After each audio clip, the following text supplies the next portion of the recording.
Pasal 22, Ahab memerangi Ramot Gilead. Nabi Tuhan berhadapan dengan nabi-nabi palsu. 3 tahun lamanya orang tinggal aman dengan tidak ada perang antara Aram dan Israel. Pada tahun yang ketiga pergilah Yosafat Raja Yehuda kepada Raja Israel.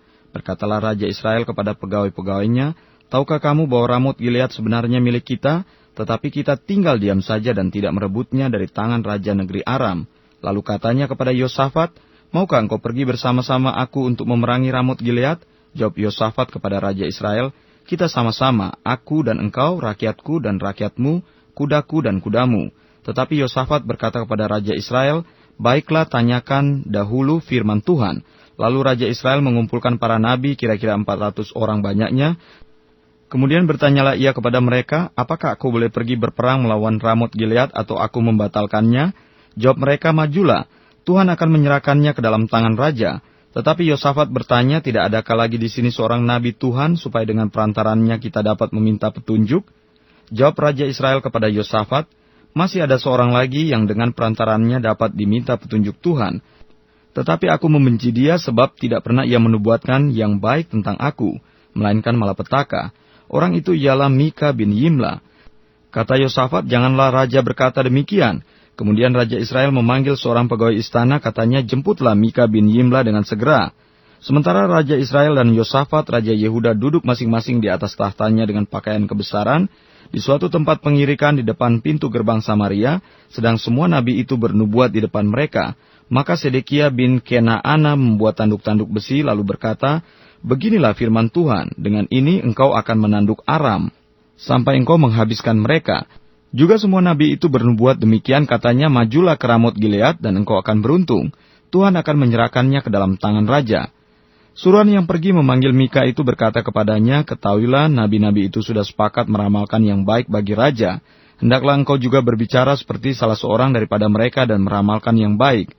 Tetapi Mika menjawab, "Demi Tuhan yang hidup, sesungguhnya apa yang akan difirmankan Tuhan kepadaku, itulah yang akan kukatakan."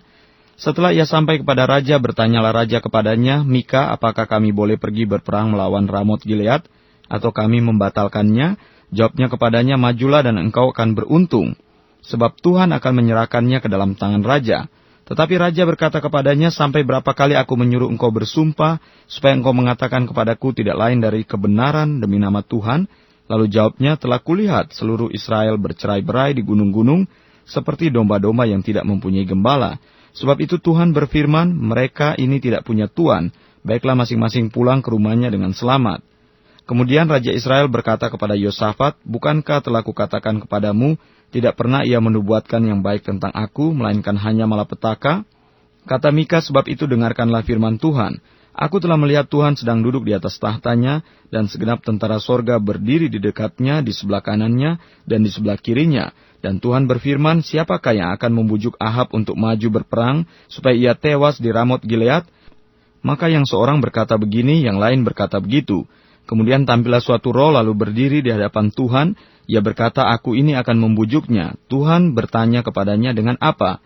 Jawabnya, "Aku akan keluar dan menjadi roh dusta dalam mulut semua nabinya." Ia berfirman, "Biarlah engkau membujuknya dan engkau akan berhasil pula. Keluarlah dan perbuatlah demikian. Karena itu sesungguhnya Tuhan telah menaruh roh dusta ke dalam mulut semua nabimu ini, sebab Tuhan telah menetapkan untuk menimpakan malapetaka kepadamu."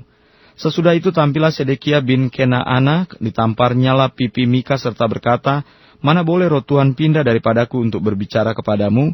Tetapi Mika menjawab, "Sesungguhnya engkau akan melihatnya pada hari engkau lari dari satu kamar ke kamar yang lain untuk menyembunyikan diri." Berkatalah Raja Israel, "Tangkaplah Mika, bawa dia kembali kepada Amon penguasa kota dan kepada Yoas anak raja. Dan katakan, beginilah titah raja, masukkan orang ini ke dalam penjara, dan beri dia makan roti dan minum air serba sedikit sampai aku pulang dengan selamat." Tetapi jawab Mika, "Jika benar-benar engkau pulang dengan selamat, tentulah Tuhan tidak berfirman dengan perantaraanku." Lalu disambungnya, "Dengarlah, hai bangsa-bangsa sekalian,